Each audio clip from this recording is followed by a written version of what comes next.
Before I take any questions, I want to congratulate Toronto. They're a fantastic basketball team, great defensively, share the ball, play a beautiful style, a lot of great two-way players, and a lot of veteran players who have been in this league contributing for a long time. And so I'm very happy for them. Winning a championship is the ultimate in this league, and they've got a lot of guys who have earned this. So congrats to Toronto, to their organization, to their fans. They are a worthy champion. Let me say a couple words about our team. It's hard to put into words how I feel about our team.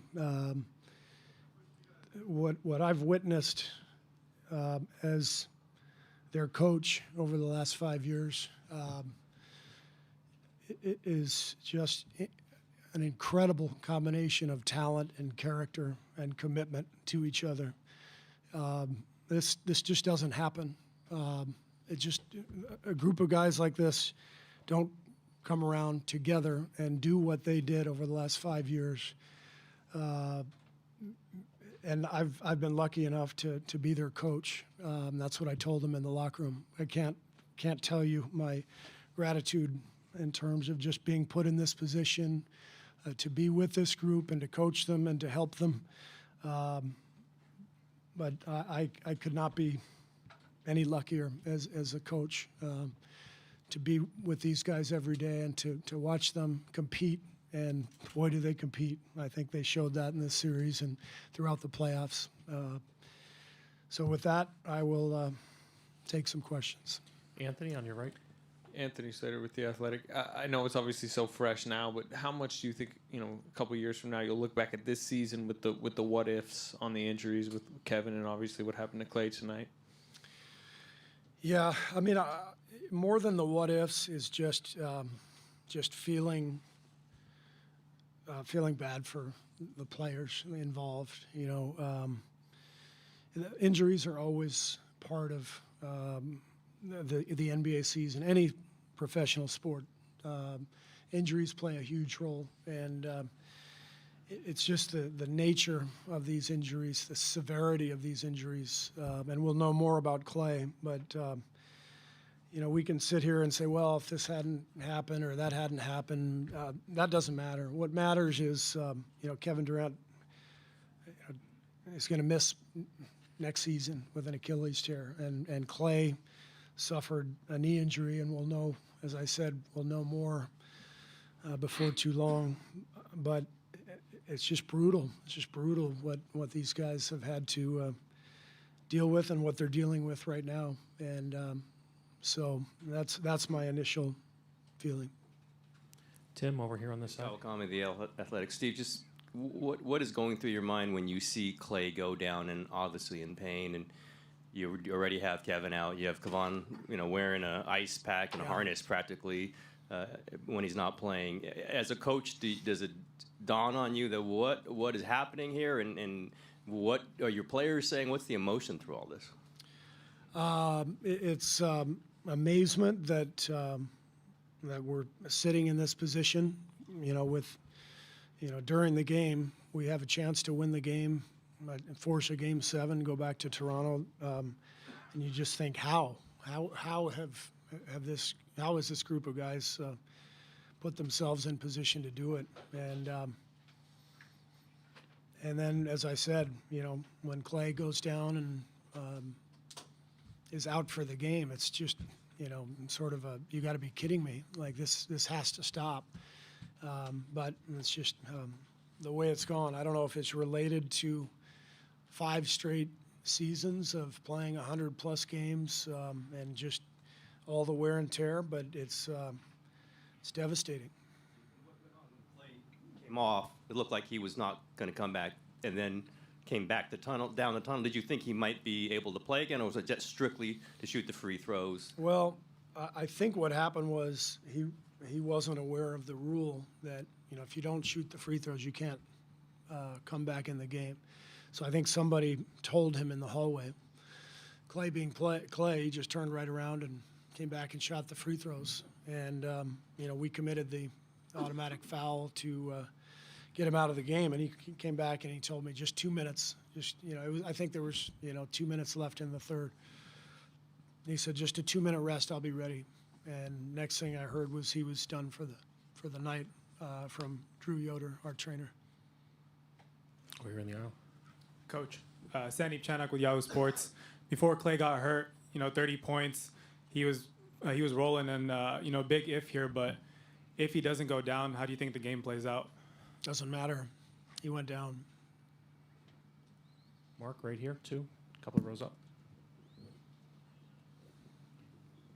Steve, Mark Schwartz, ESPN. You talked about the commitment that these guys have to one another. How did that commitment get you past Klay's injury to Steph having an open look for a game-winning shot potentially?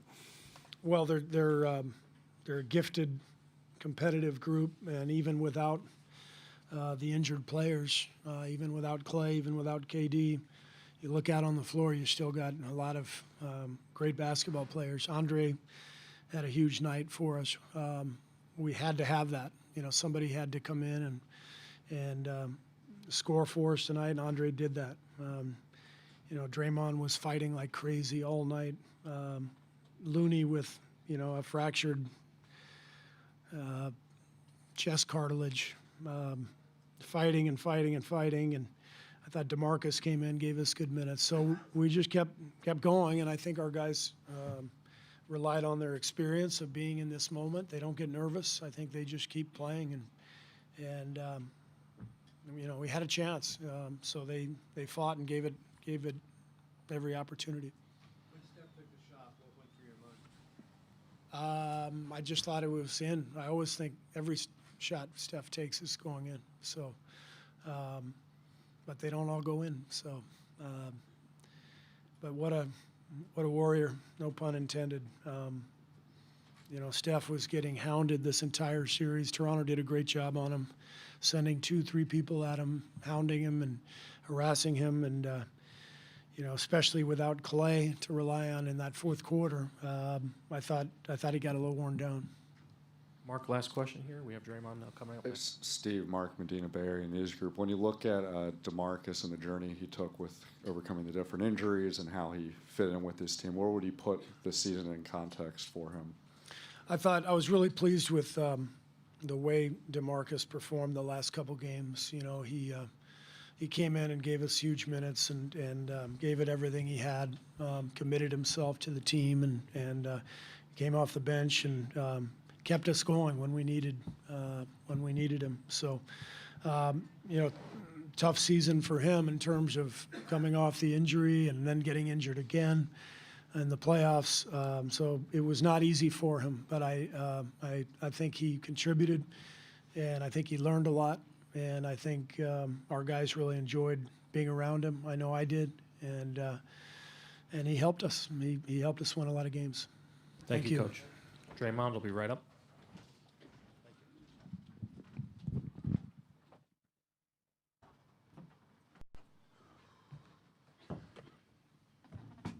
All right, we'll take questions for Draymond. Over there in the middle, Robert, on 3. Come on her up. Low.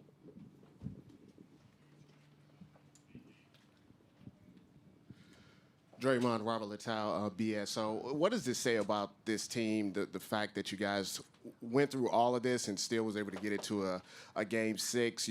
How do you feel about your teammates, about the team, the 5-year journey, and just kind of encapsulating all of that into, what's happening right now? Feel great, to go to war with those guys every single night. Through everything we went through this year. You look at some of the stuff that's going on, and it's like, oh, that was 2 years ago. No, that was like 5 months ago, 7 months ago, 2 months ago. Like, everything this team has been through, I'm extremely proud of the guys. The way we fought, it's great. But, we lost. There's no moral victories. Congratulations to Toronto. They played a great series, and they deserve to win. Nick, back here on the left. Draymond, Nick Friedel, ESPN. Just following up on that, how much solace are you guys able to take now and maybe in the months ahead at the way in which you fought in these last few games, as shorthanded as you were with KD and Klay and everybody battling injuries? I mean, obviously you feel good about it, but it's no shocker to us. We know what this team has been made of all along. I've said it over and over again. The pretty offense will always be the storyline, but this team, ton of heart. Everybody who step on that floor display a ton of heart. So, it's no shocker to us that we continue to fight. But like I said, we came up a little short. That's just it. Third row in the center, CJ. CJ Peterson, San Francisco Examiner. Draymond, Steve said earlier that, just considering all the injuries you guys faced, he was, shocked you guys were in this position, able to, you guys' wherewithal and be able to come back and do all this. Considering all that, do you guys think you guys maybe left some opportunities out there, like 8 missed free throws? Obviously, the shot at the end of the game where Steph didn't hit it. Do you guys think you guys maybe left some stuff out there tonight? I think every game you leave something out there. I don't think anyone leaves any game and feel like you did everything you could have possibly done to the T. That's just a part of what, the game that we play. Obviously, the missed free throws, they usually come back and bite you. They probably did, but there were several things that went on throughout the course of this game, which is why we lost. So, I think I can look at every loss in my career and every win and nitpick. End of the day, we lost, so it's all that matters. Next seat over. Yeah, Draymond, Jeff Ferrato, Bay Area News Group. Can you talk about Klay Thompson's performance, what you saw when he went down, and just how much it hurt you guys to not have him the rest of the game? Oh, I mean, well, without Klay, it's tough. It takes some shooting off the floor, so spacing is not quite there. Obviously one of our best defenders, and probably the guy that got the most heart on his team. It's not really the most popular opinion, but, as a guy who's been with Klay for 7 years, I don't know many people with as much heart as Klay. So, the way he was playing, as aggressive as he was, he was carrying us. And, when he went down, obviously, we lose a lot. But When he came back out of the tunnel, did you know it was just to shoot the free throws, or did you think Klay's coming back, he's going to play some more? Oh, I knew it was just to shoot the free throws. But also with Klay, if they would have let him stay out there, he would have stayed. That's just who he is. You see, he try to run back down the floor. Like, what are you doing? But that's Klay. How many people is going to play with a hamstring injury? No one. Like, no one does that. So that's just who he is, man. That guy is he's a warrior. And obviously that's, no pun intended with that, but it's no other way to describe him. He's going to give everything he got every time he step on the floor. And even some things that he don't have, which is health. He was going to try to give it more. That's just who he is. That's why we love him. Steve on the right side, fourth row. Steve Ashburn, NBA.com. There's been an end-of-the-run air to a lot of the coverage and discussion even tonight. But some version of you guys is going to show up in the fall and step back out on the court. Will you be dragging an accumulation of wear and tear? What do you expect is next for your group? Yeah, I think everybody thinks it's kind of end of us. That's just not smart. We're not done yet. We lost this year. Clearly, just wasn't our year. But it's how the cookie crumbles sometimes. But yeah, I hear a lot of that noise. It's the end of a run and all that jazz. I don't see it happening though. We'll be back. Final two questions in the front and then in the back here. Draymond, Trista Crick, USA Today. Just to go back on Klay, I don't know. I'd just be curious to know if you know this. Did you know he was doing jumping jacks in the tunnel and trying to run back and forth? No, I didn't, but it does not shock me one bit. Klay he's crazy, to say the least. He loved to play basketball, and no matter what he's got, he's going to try to be out there on the floor. So it's not shocking at all. And I'm sure he tried to get back out there on the floor, and they just would not let him. And so, it sucks. Obviously, we're praying that everything is okay. But that's a tough one. Last question, back right. Hey, Draymond, Rick Tittle with 95.7 The Game and Sports Byline. Knowing that if you got another T, you were going to miss potential Game 7, did you adjust your game at all? Was it on your mind, or did you just play the same you always do? No, it wasn't on my mind. I'm not an idiot. I know that I can't get another T, so I'm not really going to flirt that line. I think, if you look at, this entire year, there was a lot of noise about players and officiating and the back and forth, and I think over the course of the last 8 to 10 weeks, that all has been cleaned up. From both sides. Officials, I think, were a lot better in communicating with us, and I think players, in turn, showed the same respect to those guys. So, I had some conversations with officials today, but that's allowed. I think there's kind of this narrative of we don't work together. We all work together to put a great product out there on the floor and represent this league the way we all want it to be represented, as we all are part of the makeup of this league. So, I had conversations with officials, but yeah, I'm far from dumb as people think I am. I know I control myself a tad, just a little bit. Thank you, Draymond. Appreciate all y'all this year. It's been great. Y'all have done a great job of helping grow this game. So thanks to everything y'all do, for everything y'all do. Thank you. Had a lot of bottles of champagne in there. First question in the middle on 4.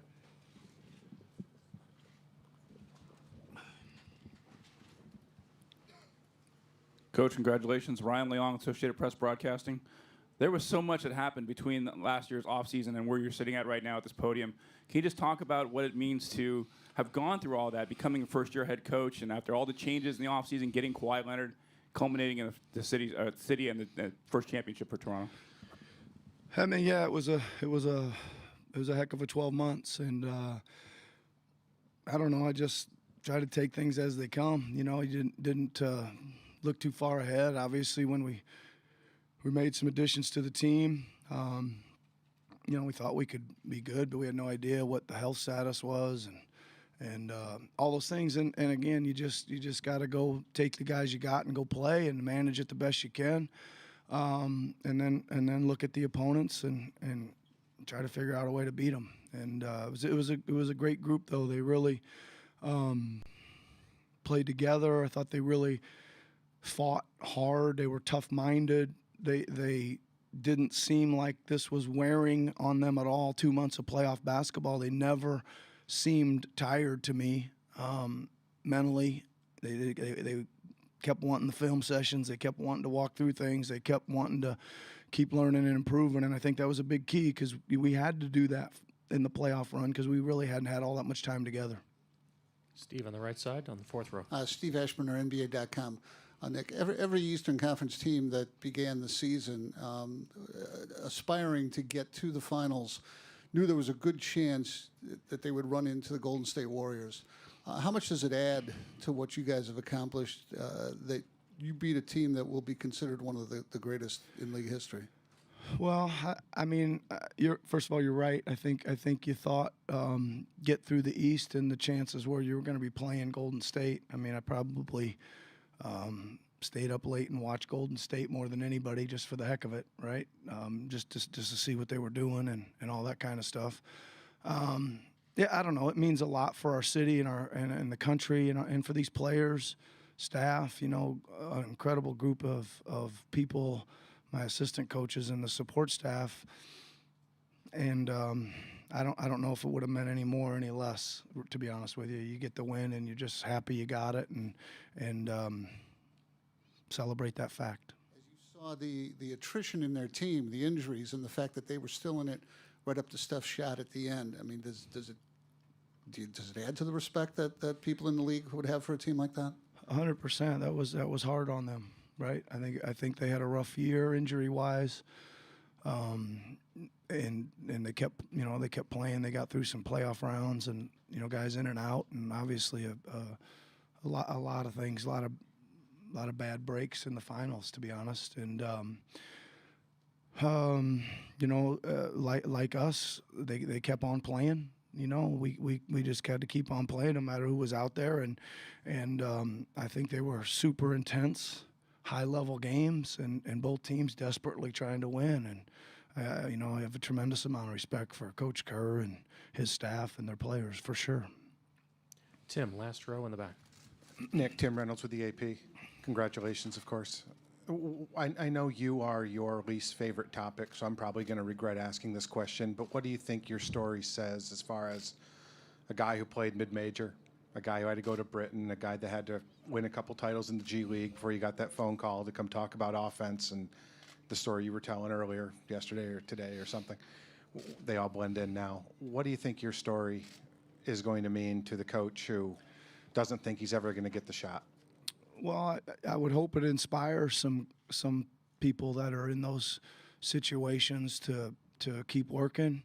I always say that all those jobs meant the world to me at the time, right? Winning with Birmingham in '96, or winning with Rio Grande Valley, whatever year that was, and those games and jobs meant the world to me, and I loved all those jobs. And I think you can't do very good work if you don't love what you're doing. And I don't know, and I never really got discouraged. I didn't really care at the level I was coaching at. I was just trying to learn and get better. That's it. Coach, thank you very much. Thank you.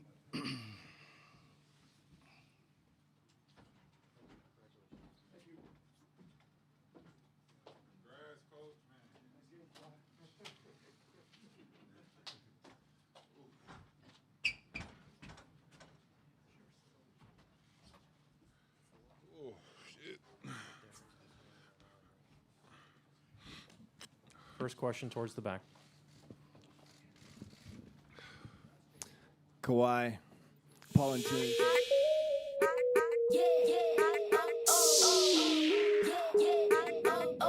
First got traded to Toronto. What went through your mind? Was it one of your preferred destinations? And how did your feelings evolve or change during this run, and how do you feel now? I mean, we all know where my destinations were. But obviously, like I said, when I was there on my opening day meeting, that, I was focused on the now. And, I wanted to make history here. And that's all I did. I just, I'm still playing basketball no matter what jersey I have on. And the guys here been, making runs in the playoffs before I came. So I know they were a talented team, and, I just came in with the right mindset. Let's go out and win ball games. I text Kyle probably a day later or the day that I got traded and told him, let's go out and do something special. I know your best friend left. I know you're mad, but, let's make this thing work out. And we're here today. Mark here in the third row. Kawhi, Mark Schwartz, ESPN. Wondering what went through your mind when Steph Curry had that look, and whether you thought that the game could be in their hands at that moment, and also your thoughts on when Klay Thompson went down with that injury. Well, first I'll start with Klay. I hope he's okay. I never want to see a good friend of mine go out like that. I hope he's able to, recover from it, or, nothing's serious. And I just, when he went down, I just really thought about him. I didn't care about the game that much. And, once he left, we got to flip our mindset back to, trying to beat the Warriors. So that's what I did. And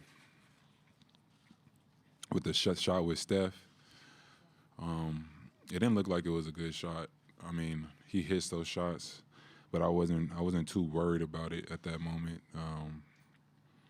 Obviously, he can make that. He made it millions of times, but I just was focused on the rebound. You know, I've been in situations like that in the finals that I lost up 2 or 3 points, and we lost that game because of rebounds. You know, I forgot who shot the ball. I mean, you guys know the story. It was the last 2 possessions for Miami. They got 2 chances to shoot threes. Well, 4 chances at the basket out of 2 possessions. And that was my focus. I was just trying to get the rebound. And once he missed the ball, I tried to keep tipping it so some more time could run out. Didn't want to grab it right away so they could foul me. And Draymond ended up with it with 0.9 seconds and called a timeout and kept moving from there. Reed in the back. Kawhi, Reed Forgrave with CBS Sports, straight ahead. You've been through this roller coaster of a couple years, and now you're sitting with the Finals trophy, the MVP trophy next to you again. And I'm curious how these couple years have changed you as a man and changed the way you look at faith and kind of your priorities in life. Well, just the year last year, you know, a lot of people were doubting me. You know, thought I was either faking an injury or didn't want to play for a team. And that was disappointing to me that was out in the media, because I love the game of basketball. Like I always say, if we're not playing this game, if we're hurt, I mean, you're down. So me just, you know, going through that, and, you know, I just knew that I have to make myself happy and no one else. And I have to trust myself. And it doesn't matter what anybody has to say about me. I know who I am as a person. I know how I feel. And always just trust yourself. And that was my goal and my focus. And, you know, that's one of the things that, you know, I take on the floor. I don't care about what media has to say about me, or if they want me to score whatever, 30 points, because I did the game before. I'm going to come out and play the right way. I'm not trying to make headlines. And, you know, that's just things that, you know, I pretty much learned just throughout this journey of being in the NBA. So, I mean, that's how I just keep growing up as a man, and that's why I say I just think about my past life and try to learn from situations and be wise and learn from others. Last 2 questions, standing on the left side. Kawhi, Dan Wicke with the Los Angeles Times. Along those lines, you since media day, you've said, I just want to play basketball. I'm curious what it was like emotionally to hear that final horn, to know that a year after you had basketball sort of taken away from you, that you were able to be on stage with an MVP trophy, to be in a locker room. What did that mean to you? It meant a lot. Like I said, last summer was tough. I was still rehabbing, and, you know, just trusted the process really with myself, and told myself I'll be back. I wasn't going to come back until I could be the player I am today. I wanted to come back in the same shape and form without, you know, coming out playing 5 games and then re-injuring something. I wanted to be able to play the season, or, you know, what I did this year. I wasn't able to play 82, but, you know, I'm happy that I got to the 60 games. But, you know, just be able to win this championship this year is just something special for me, because you know how the last year everybody was looking at me, and I stayed true to myself, and I had a great support system. And once I got here to Toronto, they understood everything, and the move kept moving from there. Last question, standing in the back. Martinez Johnson, the undefeated. You're obviously known as someone known for their defense. How special was it to receive the MVP award from Bill Russell? It was very special. Obviously, I didn't come out in this series trying to win it. You know, it was a whole group collectively. Tonight, Fred played amazing in that fourth. Kyle played amazing tonight throughout the whole game. Pascal played big. And, I just kept striving and, pushing. And, I ended up with the trophy, but everybody deserves it. Thank you, Kawhi.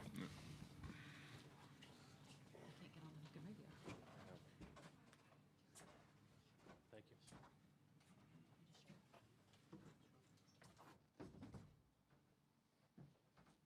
Robert, first question.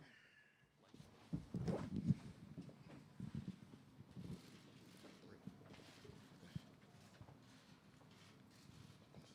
ahead.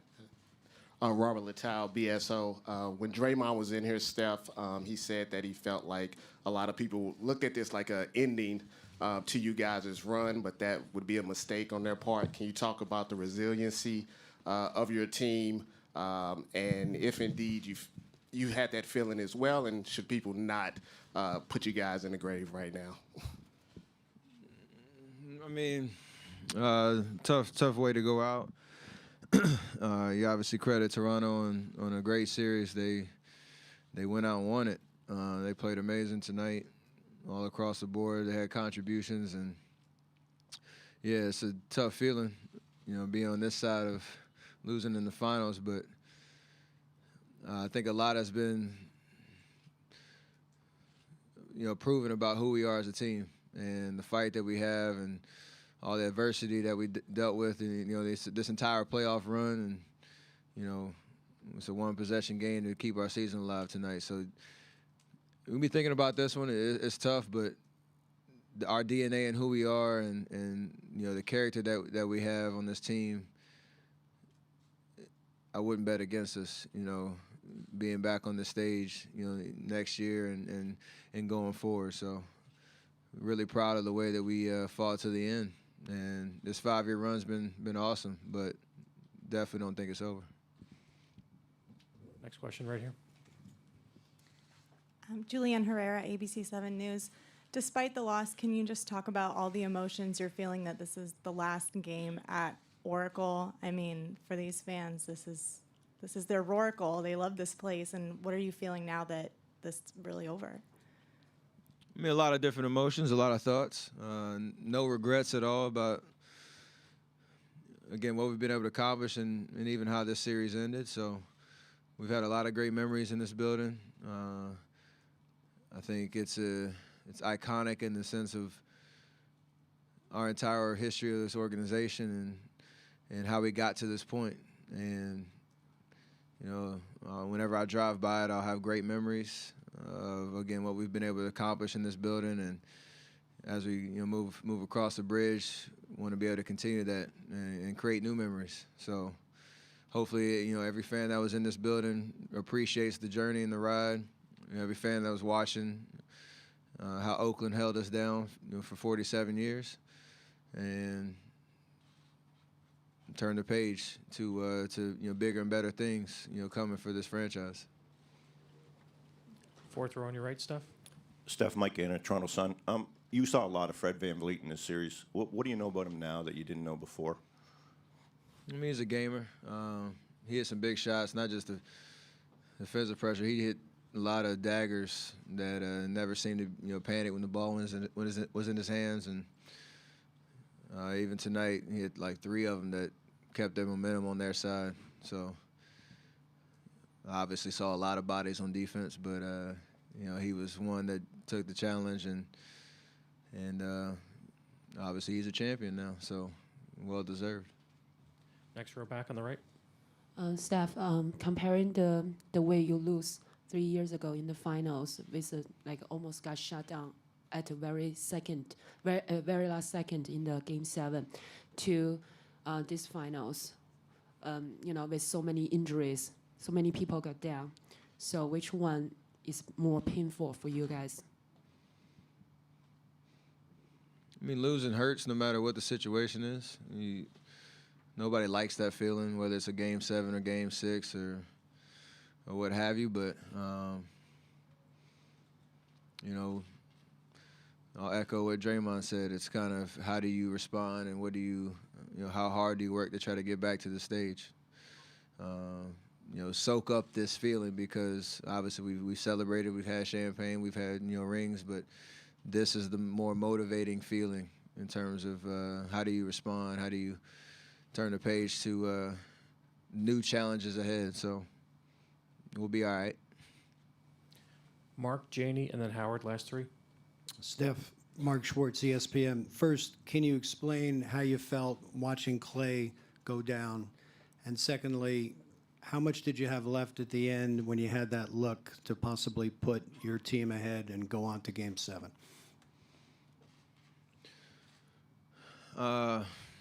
It's just tough in terms of a guy like Klay that left it all out there. He was playing amazing tonight.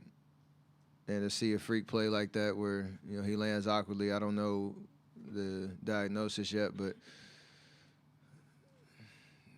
you think about the person and the guy and how much he loves to play the game, and that's the only thoughts you have. It's really not about, what it means in terms of playing basketball. It's just I'm more concerned about him as an individual and hoping that he's all right. So I kind of, leave it at that. But the shot was one I take 10 out of 10 times, and we ran a play that was kind of we got a decent look off of kind of a bobble catch, and I could see the rim, so I shot it. I'll live with that. We always talk about that, myself and Klay, in terms of shots that we take. You live with it, and I'd shoot that shot every day of the week. Janie, back center. Steph, Janie McCauley from Associated Press. You've said so many times this season, how difficult it is to win it all, and how you guys need to cherish every moment together while this team is together. Do the events of the last couple days where Kevin has surgery and Klay goes down just show you how many things have to go right for a championship? I mean, and how things sometimes don't work out. For sure. I mean, in the history of this NBA, you could highlight every team that was supposed to win or had the best team and all the different storylines. And, 82 games in a full playoff run, a lot can happen. And it's just a matter of how much you fight and just leave it all out there on the floor. I think the way that we have talked and described this journey and whatnot, I don't think there's ever been a situation where we've taken anything for granted. And that's something I can look back and just we all can hold our head high that, we gave it everything we got. To your point about, two guys who would go down and the game's kind of taken away from them in those moments, it's not a good feeling at all. And it's kind of a helpless feeling in terms of,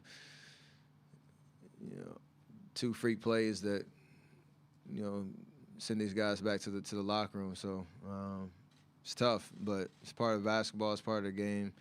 Again, I just, hope their recoveries are strong and they come back, better than they were before. Howard, last question here on the left side. Howard Beck from Bleacher Report. Steph, when you think about the toll a 5-year run can take, all the extra games, you think about some key free agencies, the injuries. Sean has talked about possibly retiring. Does this feel like, if not necessarily the end, then kind of a major transition point for who you guys have been? You expect serious change potentially coming forward? I mean, I'm not sure. There's a lot of, obviously, decisions that will go into the summer, and we'll deal with those accordingly. But, yeah, I think true champions like we are, we should be able to adapt and keep the same kind of DNA no matter what our roster looks like next year, and have high hopes about, being back on the stage, whether it looks the same or not, or obviously we're changing buildings and all that type of stuff. There is going to be some change, but we'll enjoy this summer. Like you said, it's been a long journey. We've played a lot of basketball, get away from the game a little bit, refresh the minds. Guys go through some rehabs and get back stronger. Next season will be next season, and we'll come back with the right mentality. So it's kind of hard to talk about because it's a tough way to go out. It's tough to lose in the finals, but story's not over yet. Thank you, Steph.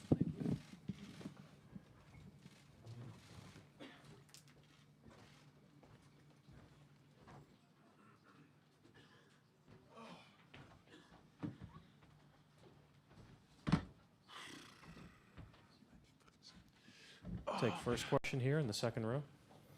Sí, Marc, felicitats. Com valores això que t'ha passat avui i com valores el fet de que tu també ho tinguis com el teu germà? Disfrutant moltíssim del que és l'experiència, entenent també el difícil que és doncs, guanyar un anell, tot i les lesions que ells han tingut doncs, demostren que és un equip campió, que té aquesta mentalitat, que sap jugar molt bé, que no deixen estar al partit, tot i doncs, haver perdut un jugador important al partit anterior, haver perdut un altre jugador important en aquest partit. Ells continuen doncs, atacant i tenen molta resiliència i ja et dic, molt feliç, molt content. Estan com cercle, el Pau Gasol, anell, germans, All-Star, Ho sento, però Marc Gasol. ara no estic pensant en tot el que m'estimo jo en Pau, no estic pensant en Pau. O sigui, després el trucaré, està ell a Barcelona, estic segur que està molt feliç per mi. La nostra carrera o la nostra història ja era genial o única, no? Ens sentíem molt afortunats igualment, amo sense l'anell, això no és, jo crec que la conseqüència, no? o el guanyar no sempre valida les coses. Jo crec que és el procés i la manera de ser i el dia a dia que et fa ser d'una manera, però d'alguna manera doncs, quan guanyes doncs, també t'ajuda a relaxar-te també, a disfrutar-ho, i és una miqueta doncs, aquest moment que estem ara doncs, païnt. Third row on your right. Kahari Jones, Post Up Jones. Marcus, this is your first championship, and how does your leadership play a part in making that happen, and what does this mean to you? It means a lot of things. It means the world. I still, I've been floating for the past couple hours. I'm thrilled. So many people deserve this. Even though Golden State had some tough injuries, the last game and this game, they showed you how much heart they have. How much what it means to be a championship team. And they didn't, make any excuses. They kept playing. They kept coming at you every possession, offensively and defensively. So, have very, much respect for those guys and the organization. With that said, I'm very happy that we won. I'm so excited. It's just special feeling. We have a special group of guys that are so carefree. They help one another, especially through the tough times when, we could have pointed fingers at one another and blame each other. We didn't do that. We just held on to our brothers, and I just have so many people to thank that we'll be here for a couple hours. So I want to thank everybody. Have you spoken with Paul Gasol yet? No, I haven't spoken to Paul. I only spoke to my wife, and that was good enough. Next row back, Mike, on the right. Mike Ganter from the Toronto Sun over here. First off, congratulations. Thank you. Since that day that you arrived with this team in New York, a lot has happened, obviously. Was there a moment, though, that you got the feeling that you could get to this level, that you could be part of this? Oh, as soon as the trade happened. As soon as the trade happened, you saw the possibility. You just, read the roster. It was pretty simple. You can make, excuses and say like, oh, it'll take some time. But at the same time, we all invested and we all thought, let's help one another. Let's be the championship team that we can be. That doesn't mean that you can accomplish it, but the mindset was there, and the will was there, and the coaching staff was there too, and they pushed us every step of the way. Then everyone that surrounds the team, it's first class. It's just not an organization that that takes shortcuts in any way, and that doesn't guarantee you that you're going to win, but it helps. For sure does help, and I thought that everyone is just so positive throughout the way. Even though when we were down 2-0 against Milwaukee, guys, okay, let's get better, let's execute, let's help one another, let's do this, let's do that, and nobody was blaming and kind of taking the shortcuts and kind of being negative. Last two questions, Davide, and then over here in the center. Mark, Davide Chinellato, Gazzetta dello Sport Italy. Two questions. First one, what makes this team special? You almost answered, but you arrived in February. What kind of team you found back then when you arrived, and how did you guys grew till becoming the NBA champions? Just look at the roster. Yeah. Just look at the roster of that team. You go, you look at the depth of them. Then you look at the bench. You look at the young players that they have. You see the coaching staff, their mindset. You look at the front office, their mindset they have. You know, and it goes from top to bottom. Ownership, you know, the trainers, physical therapists, chefs, everything. It's a top-class organization. They're all about winning, and doesn't, like I was telling your colleague, it doesn't guarantee you're going to win, but it does help that everyone has that, you know, the championship mentality, and I'm so happy that they got it, because everyone in Toronto and Canada deserves this, because they fought for it. I'm sure the Jurassic Park is going a little crazy right now. I just hope everybody's okay. But I'm sure there's a lot of people very happy because we've shown a lot of resilience and togetherness. Second part of my question is about Sergio Scariolo. How much did he help you becoming part of this team? Tremendously. He helped me tremendously understand, you know, the schemes offensively. He was in charge of a lot of the offense. Defensively, he's always someone that I've been through a lot of battles with, and Sergio was great. And I'm happy that we got to live this together, because we started training camp in a month again. So, you know, it's a different challenge now with the World Championship, but I'm going to be soaking in ice for a couple of weeks. Last question in the fourth row. Marc, ¿qué tal? Buenas noches. Carlos Ramírez de Telemundo para toda el área de la Bahía. Felicitaciones. Primero que nada, dos preguntas rápidamente. Lo has ganado todo en el mundo del básquet, salvo tal vez el oro olímpico. ¿Qué significa esto para ti comparado con el Eurobásquet, mundiales y todo lo que has hecho en tu carrera? Mira, la gran diferencia para mí está en que ganar un equipo 4 veces es muy difícil. Tienes que ser el mejor equipo, no tiene que haber ninguna duda. Y en todos los niveles, primera ronda, segunda ronda, tercera ronda, final de conferencia obviamente, y luego la final. Entonces es ser el mejor equipo en todas las eliminatorias y acabar arriba, pues para mí, ya te digo, es lo más difícil, tanto mental como físicamente, que jamás he hecho. Muy feliz de haberlo disfrutado, de haberlo vivido. Y no solo los momentos buenos, sino también los malos. Hay momentos donde es difícil, que te miras al espejo, que estás enfadado, que estás pues dentro de lo que el contexto que es el deporte, pues sufriendo. Y nada, muy contento. Por último, ¿qué sientes que representa esto para España, un país que tiene el baloncesto casi tan a la altura como el fútbol, y especialmente, y especialmente en Barcelona, en Cataluña, donde los que hemos estado de amistad y sabemos la pasión que siente el catalán por el básquet? Sí, ojalá estuviéramos... Pero no, yo creo que el deporte, el fanatismo que hay en el baloncesto, yo creo que hay que disfrutarlo por lo que es, ¿no?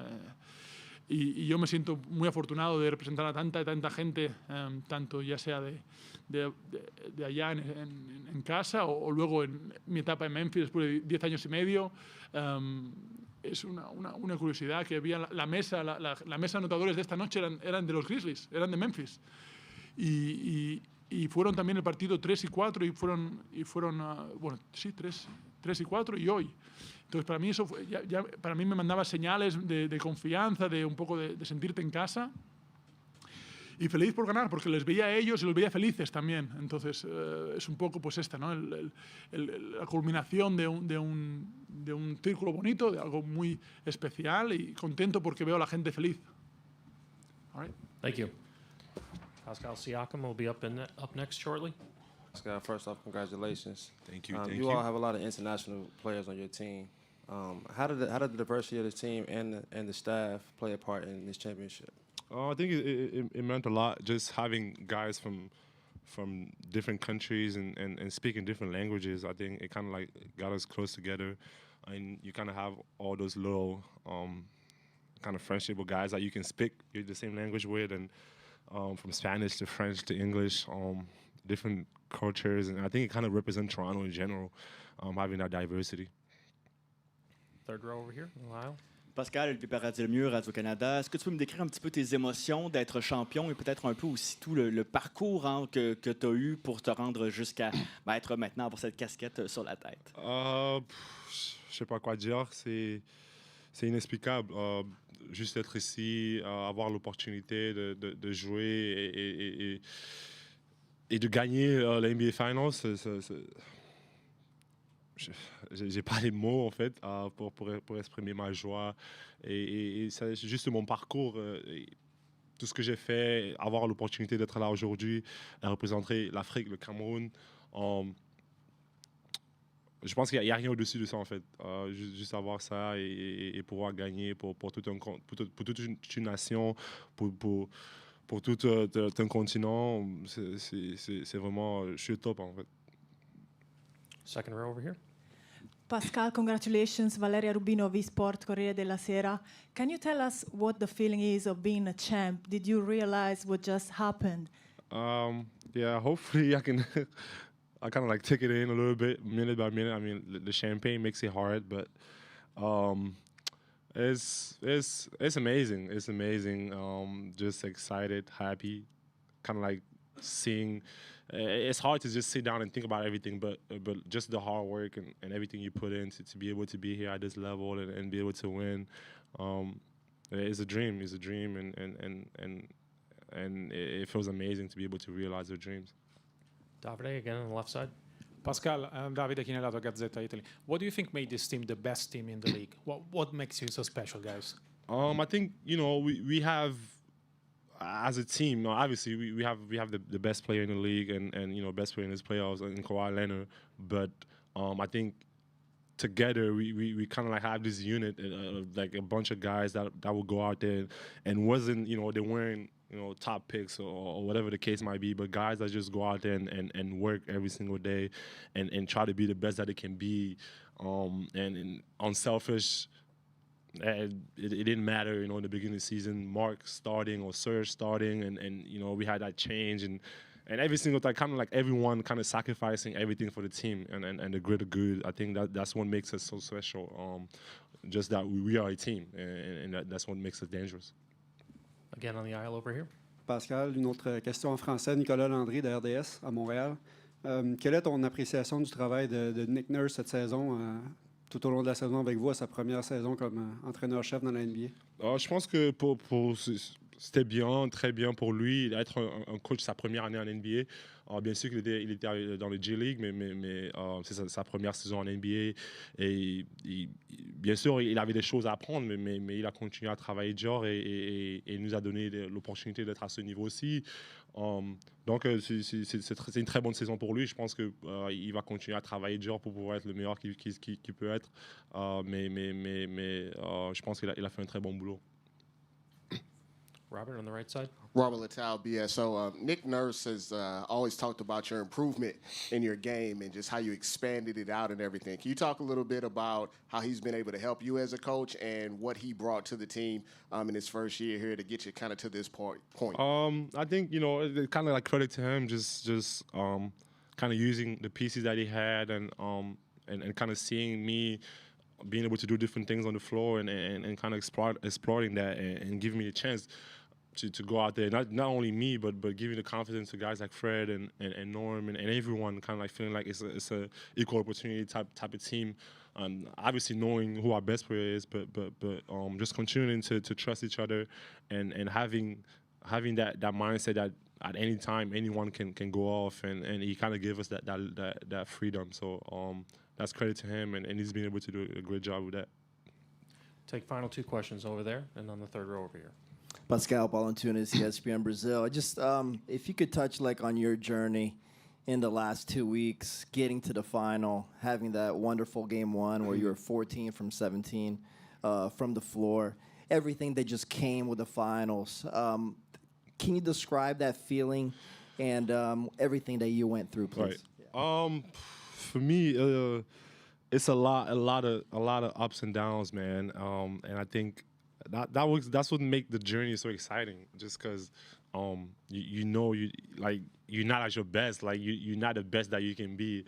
I think for me, as a player, a young player, just going out there every single day, knowing that I'm nowhere near where like how good I can be, and it kind of gives me that opportunity to go out there and learn every single day, make mistakes and have bad games, but just continue to trust my work and everything that I put in to be here at this level, knowing that I deserve to be here at this level, and kind of like working every single day to be the best player that I can be. It's going to have bad games. I'm going to miss shots, a lot of them. But at the same time, I just have to have the confidence to go out there and be myself and play the game that I love. And I think everything will always be okay when I do that. Last question, third row in the center. Kawhi Jones, post-up zone. Just speaking back on your journey, like, how do you feel like this will inspire your kids in the Basketball Without Borders program? Oh man, I think it means a lot. It means a lot. I think that's one of the reasons why like I'm here and I have this flag and kind of like representing Cameroon and Africa. I think for me as a kid, I didn't have the opportunity to dream about this moment. Like I didn't think I could make it. I didn't think this was possible as a kid, and I think a lot of kids don't like think that it's possible. And just me being able to be here today and telling them that, hey, like look at me, like I was a little scrawny kid from Cameroon, Douala, and we just, couldn't even think about this moment, but here I'm at, as a champion, and I just want to tell them that it's possible, and that if you believe in something, go out there and work hard for it. Might sound cliche, but it's the truth. I'm the proof. Thank you. Thanks. Van Vliet will be next.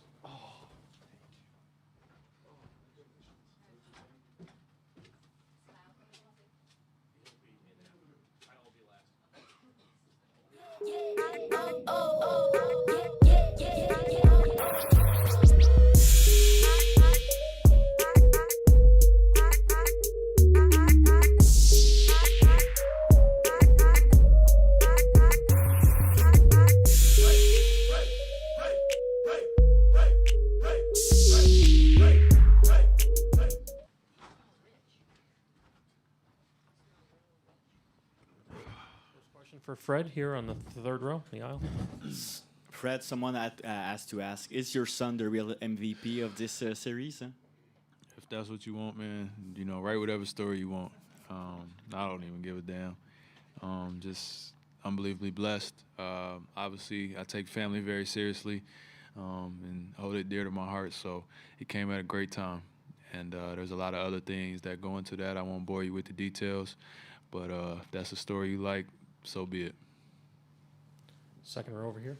Has it been more about talent, more about the right tactics, more about heart and resiliency? What was the secret of this team? Why you're the best this year? It's all of those things. You nailed it. There's no one thing. We have a lot of talent. We're a very deep team. You go down this roster, there were guys who didn't even play who are very capable. And we have a lot of talent. And when that talent works hard and goes out there and pays it forward every day, then you have a chance to be special. And then when you're tied in and your coaching staff gives you good game plans and you go out there and try to execute and you work together, the sky's the limit. And we were able to do that over the course of the playoffs. Front row on your right. Hey, Trista Crick, USA Today. I'm curious as to your thoughts about the balance. You guys have guys that are obviously undrafted like you, guys from small schools, guys that were from Europe, but also multiple All-Stars on this squad as well. Are you guys a super team or no? We're NBA champions, so if that makes you a super team, I'll take it. People don't view us that way because it's untraditional. It's not the glam stars. None of our guys, probably other than Kawhi, are in that big boy club or the fanboy club of the NBA. We got guys who had to get it the long way, who had to get it out the mud, who had to get it against the grain, and we got a team full of them coming from all different places, all walks of life, all different life stories to get to this moment.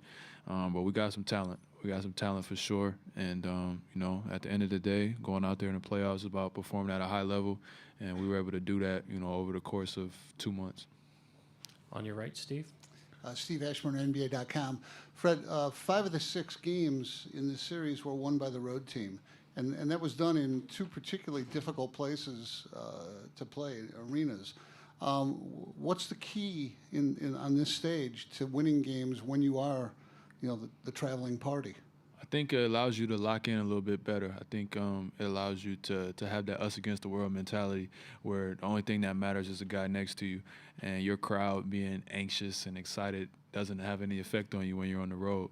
And it takes a different level of effort, and I think that for us, going on the road, it allowed us to take it up a notch more than what we usually do. You can't rely on the crowd to give you runs or to give you energy. You got to go out there and do it yourself. And, usually winning an NBA championship, you're going to have to win some games on the road, and we were able to do that. Mike, on your right. Fred, Mike Gander, Toronto Sun. You spent a lot of time with Steph in this series. First off, did you get a chance to, at the end of it all, to sort of exchange anything with him? Yeah, just try to pay our respects and shake most of those guys' hands best you can. He was kind of the first guy I was next to. Just obviously letting them know how much respect and admiration I have for him, and vice versa. And we compete. We really compete together. We compete on this stage, and those guys are super competitors, as are we. So to be able to just in defeat, their guys are very gracious, and they know what it takes to get to this stage. So they were very, congratulatory as well. And just what was it like when Nick told you he was going to give you that assignment and put that on your shoulders? Yeah, I just try to own up to it. I try to live up to it. It's a big task. It's a big assignment, and I know what it meant to our team. So did pretty good over the course of the series. He got loose. It felt like he scored 1,000 points on me.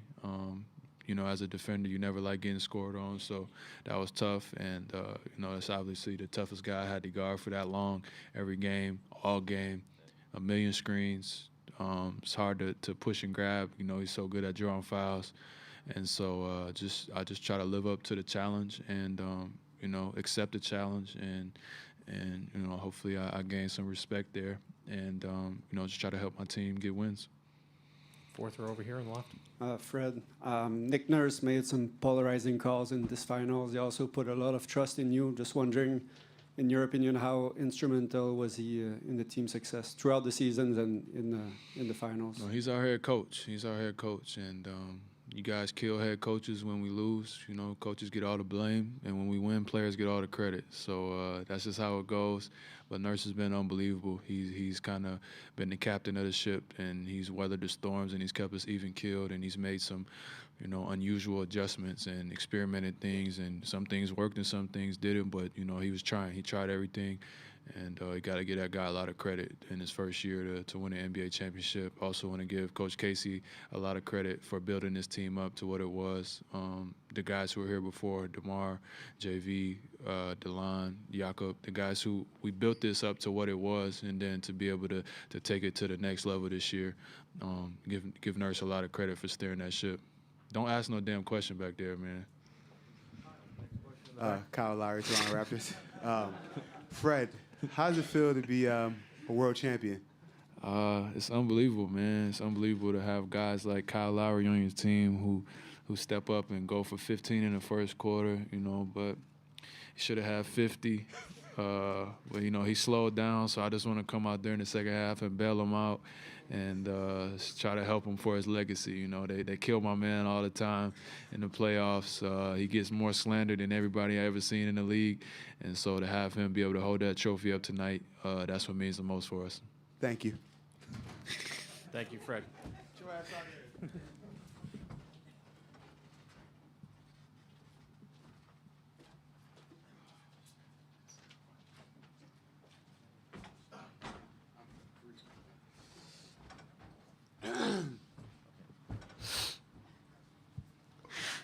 Next question in the back right.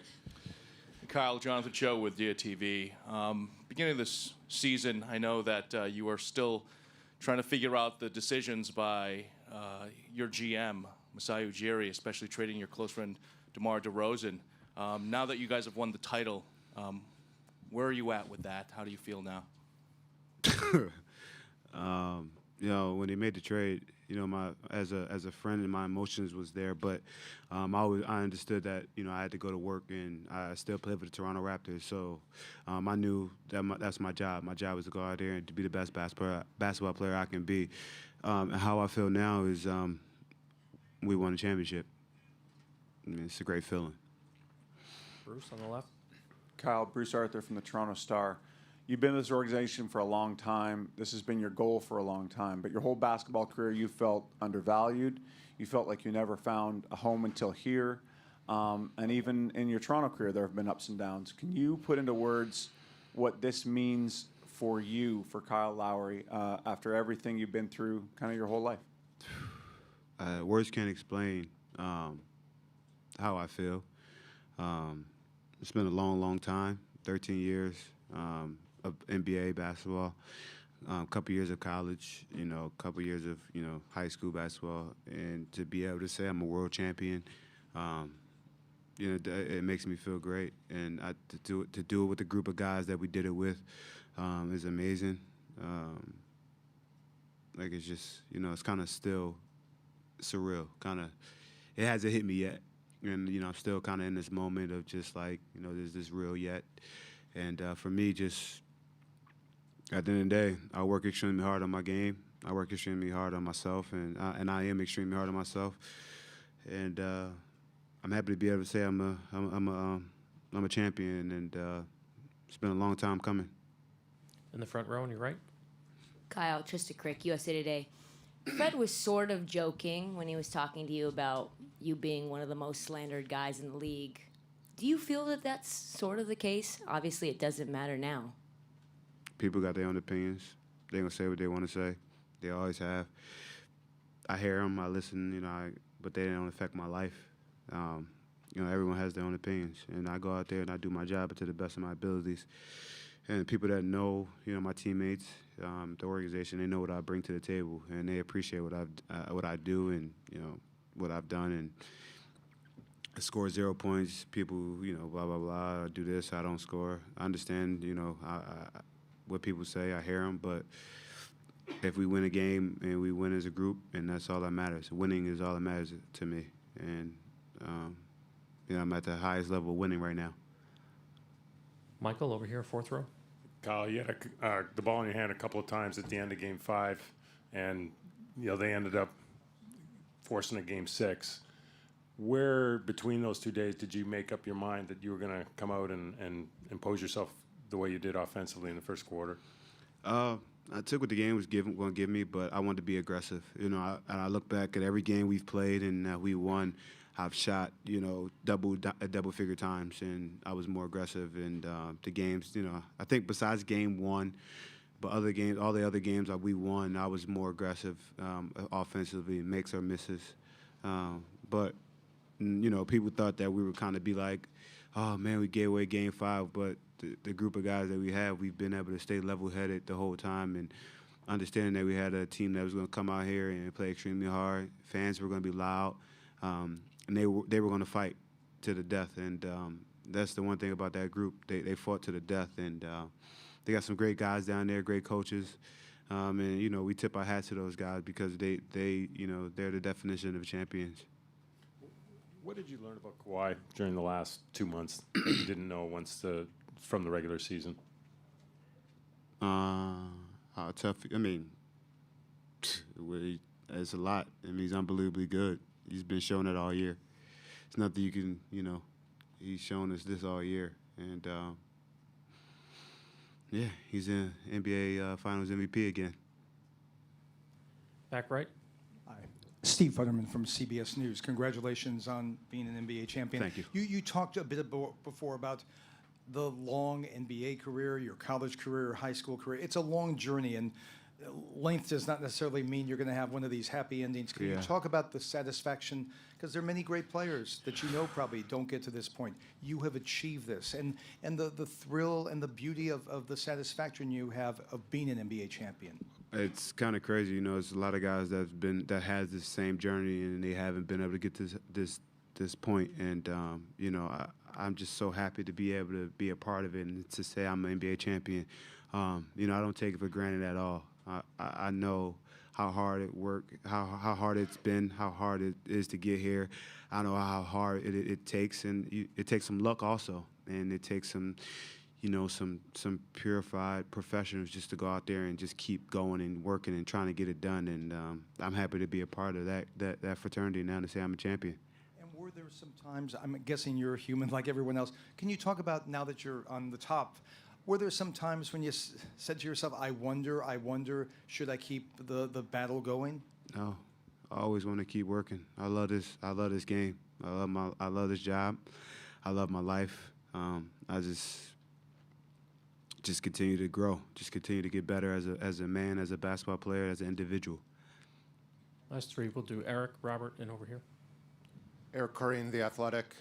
Kyle, two things. First, I noticed you weren't really in the fray too much in the locker room. What was sort of your celebration immediately after? And two, what are you going to do with all these balls you're collecting?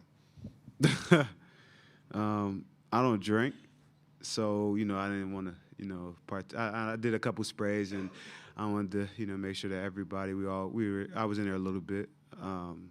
And for this basketball, I'll make sure that, we'll put that one in the practice gym or somewhere and have it done up to say the 2019 NBA champions. That one will be displayed somewhere in Toronto. On your right, third row. Max from PPS. First, congratulations. Thank you. You've been with the Raptors for a few years. It must be a great feeling today. What do you want to say to the city of Toronto and the fans there? It's more the city of Toronto, the country of Canada. We did it. We brought it home, and we want everybody to celebrate. Celebrate safely. Robert? Robert Littal, BSO. When Kawhi was in here, he told a story about how he texted you shortly after the trade. He said he knew you were upset, but wanted to talk to you. What did that mean to you to hear from him directly about that at that time? And then just kind of a last question: how does it feel as a team and a country to break the Drake curse? When he texted me, it was a quick text, and just to show the type of person he is, willing to reach out, understanding that the situation was a little bit sensitive, but he knew that, he felt something could be done special with our group. And I don't know nothing about the Drake curse. That's my homie. That's my friend, so I don't know nothing about a curse. Thank you. Thanks, Kyle.